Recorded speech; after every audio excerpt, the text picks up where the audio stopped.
हीरा मोती तितली। शायद आप ये शीर्षक सुन करके या देख करके हैरान हो रहे होंगे कि भाई इसमें कौन सी ऐसी बात है जो हीरे से संबंधित है या मोती या तितली से संबंधित है। खैर, जब मैं इसको पूरा बताऊंगा तो शायद आपको ठीक तरह से समझ में आएगा कि मेरा ये शीर्षक देने का क्या मकसद है, क्या मतलब है। हम सब जानते हैं कि हीरा बहुत बहुत मूल्य होता है और ये बड़ी आसानी से नहीं मिलता है।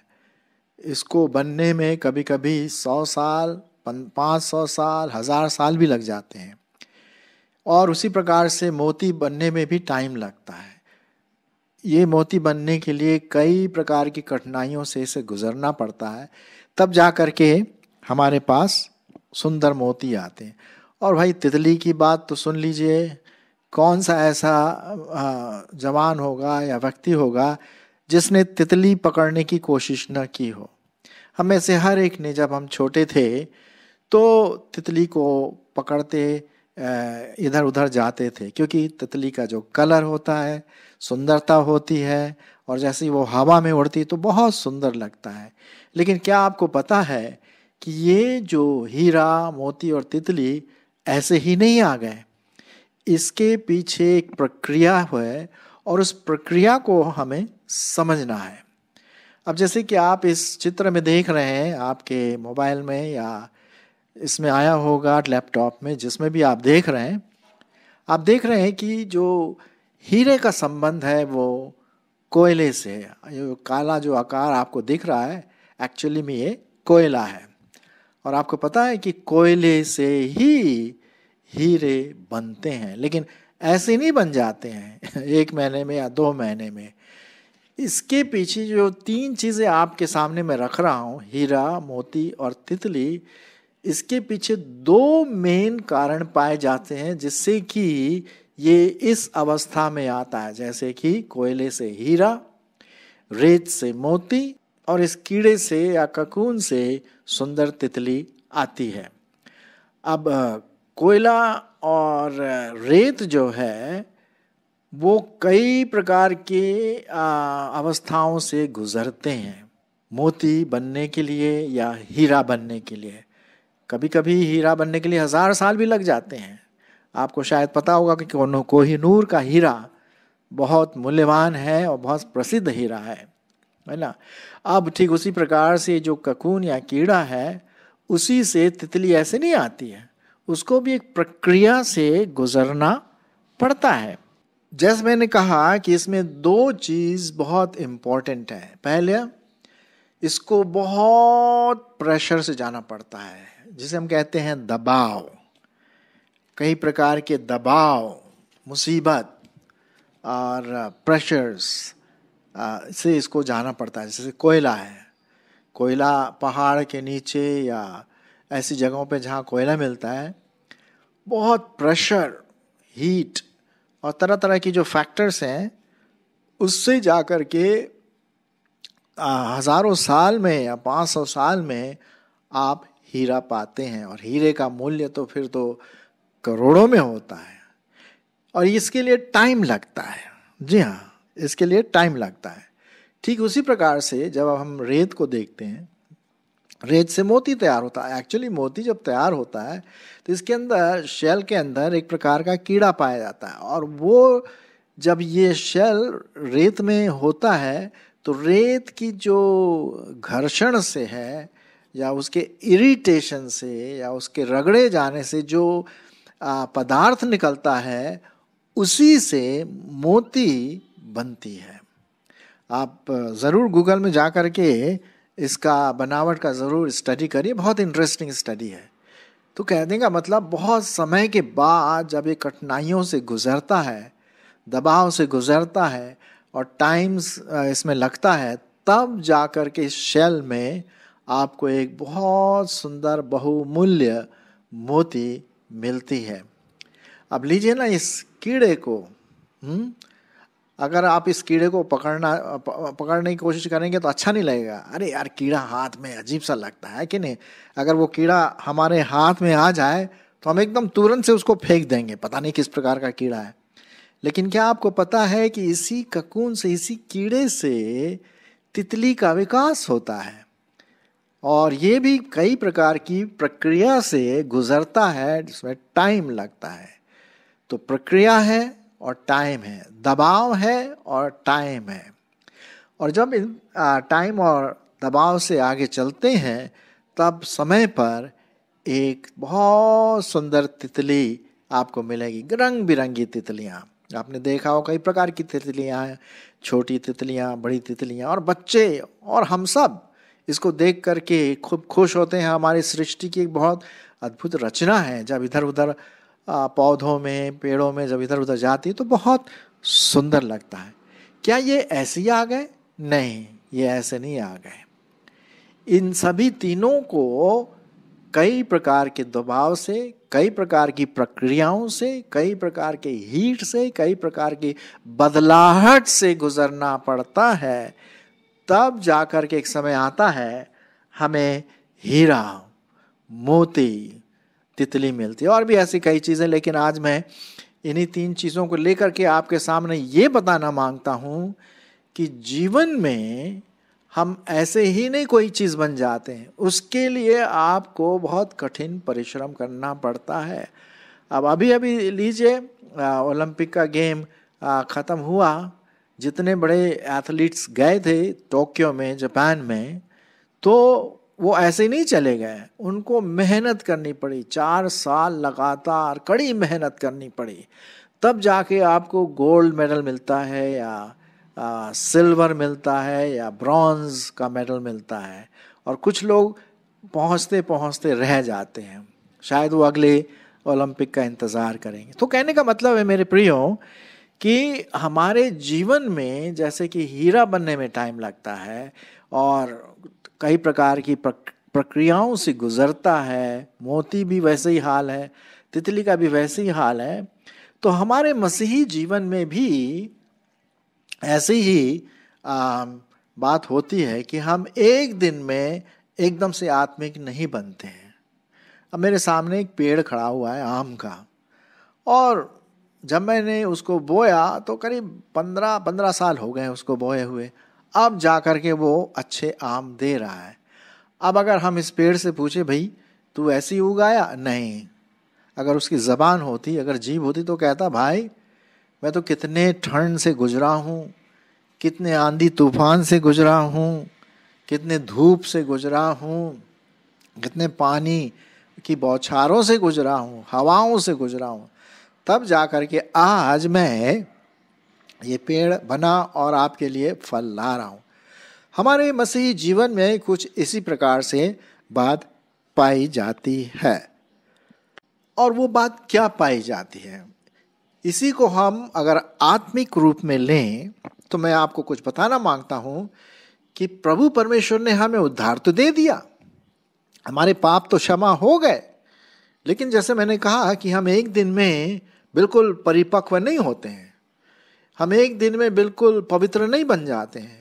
एक प्रक्रिया है, और धीरे धीरे धीरे धीरे, जैसे ये कोयला जो है बहुत सालों के बाद प्रेशर में आ करके हीरे का रूप लेता है जो बहुमूल्य होता। पहले कोयले को शायद कोई नहीं पूछता होगा, लेकिन कुछ समय के बाद और कुछ प्रक्रियाओं के बाद जब देखे तो वहाँ हीरा है ना। या रेत से हम मोती की बात करते हैं, या इस कीड़े से सुंदर तितली की बात करते हैं। उसी प्रकार से परमेश्वर आपको और मुझको देखता है। वो मुझे और आपको कोयले के समान नहीं देखता है, वो आपको और मुझको हीरे के समान देखता है।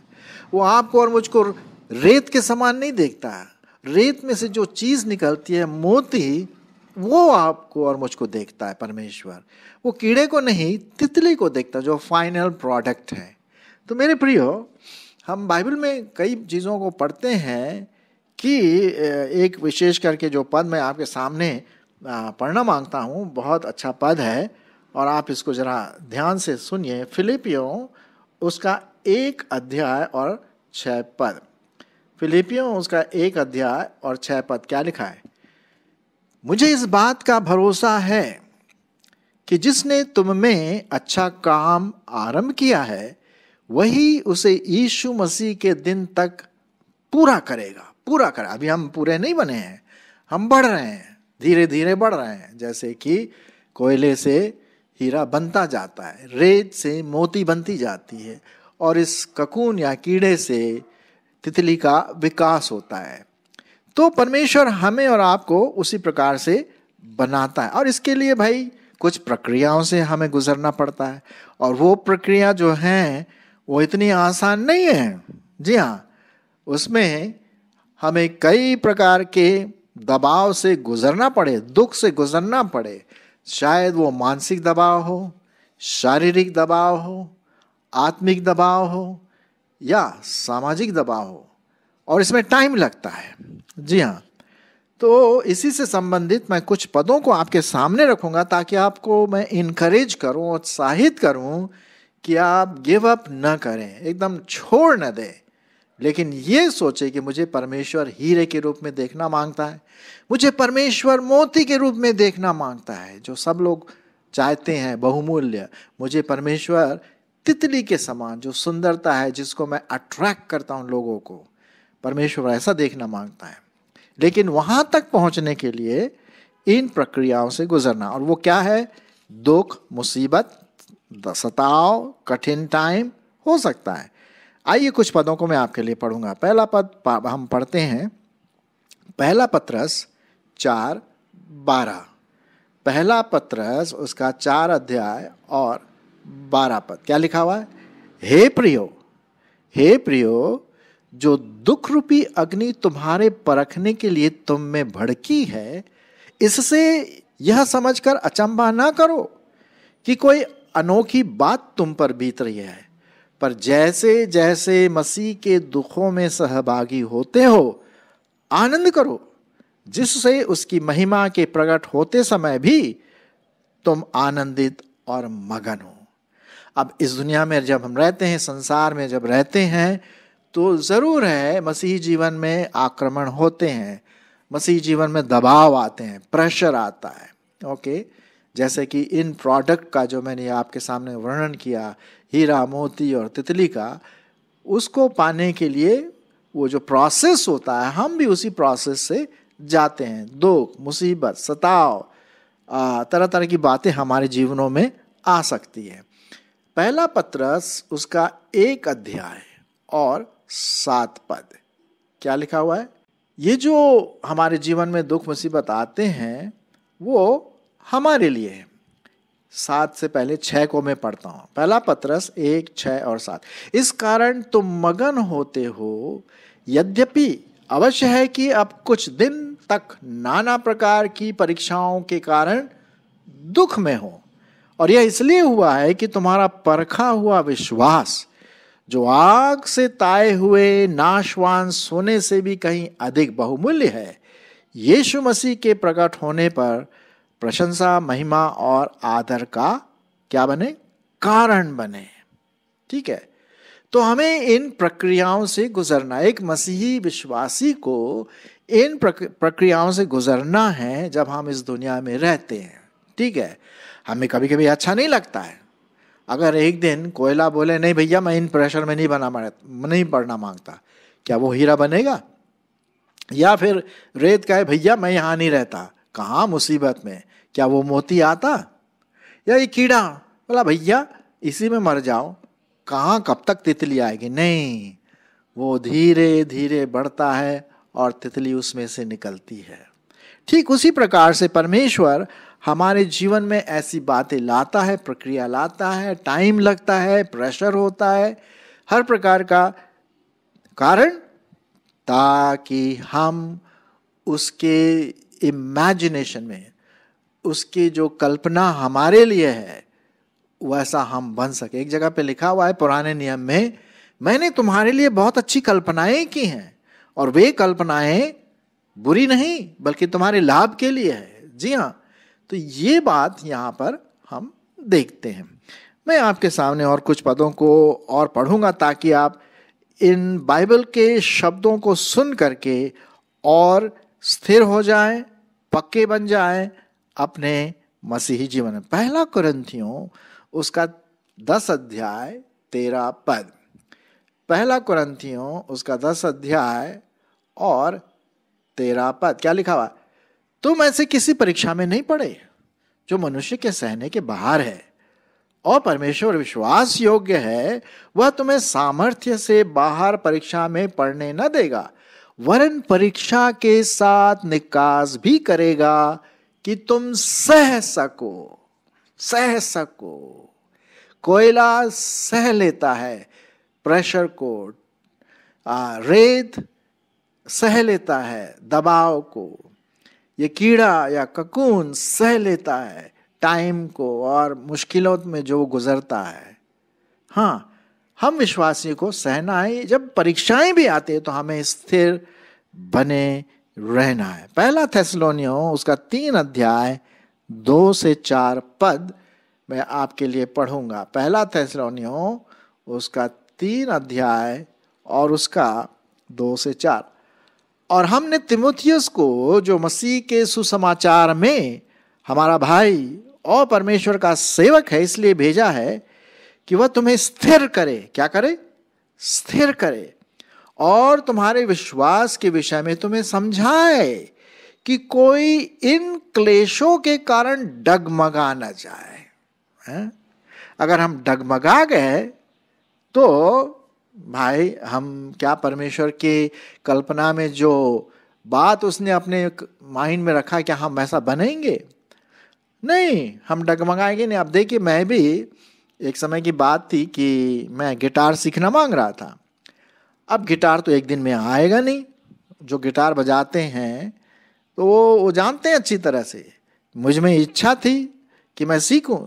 2-3 दिन तक तो खूब मैंने वो अपने उंगली को, वो जो स्टील के जो तार होते ना, उसको दबा के रखा था और खूब मज़ा आ रहा था, झन झन झन झन झन झन करके।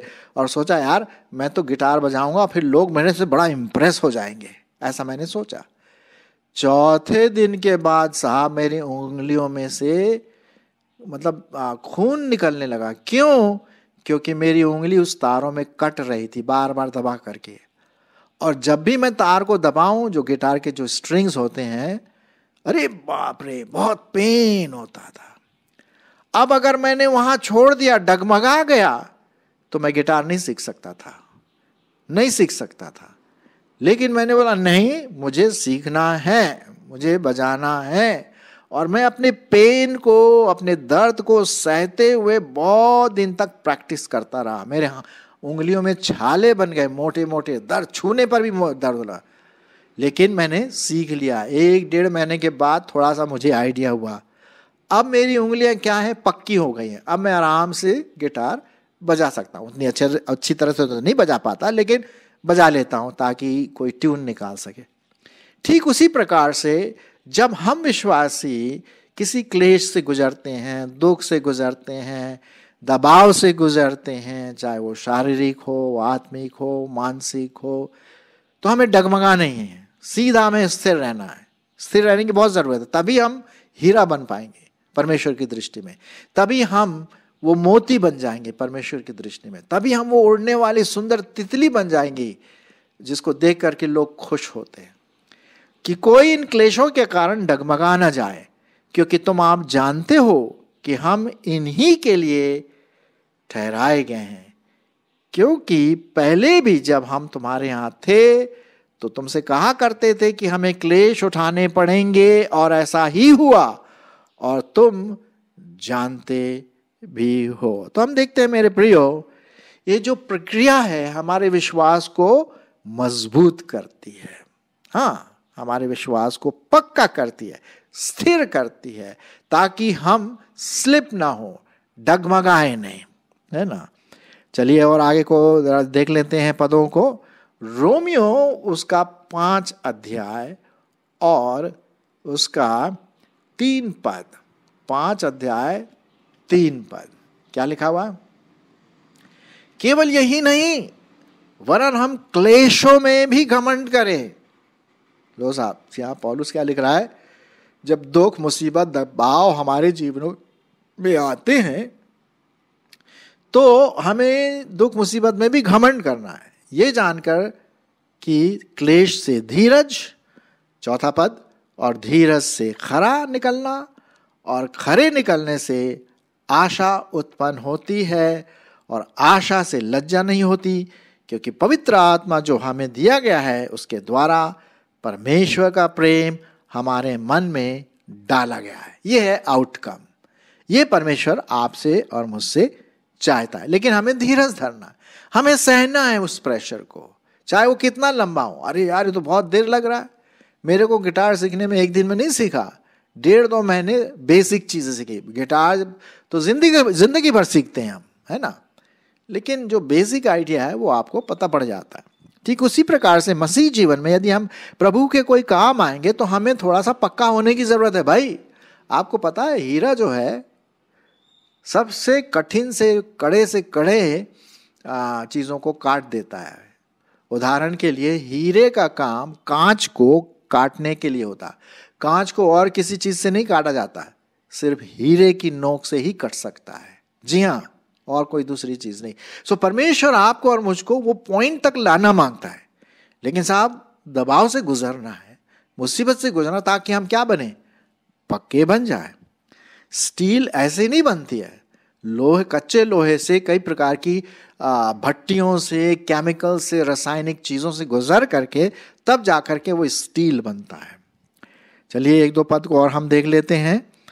2 कुरिन्थियों 4:17, 2 कुरिन्थियों 4:17 क्या लिखा हुआ है?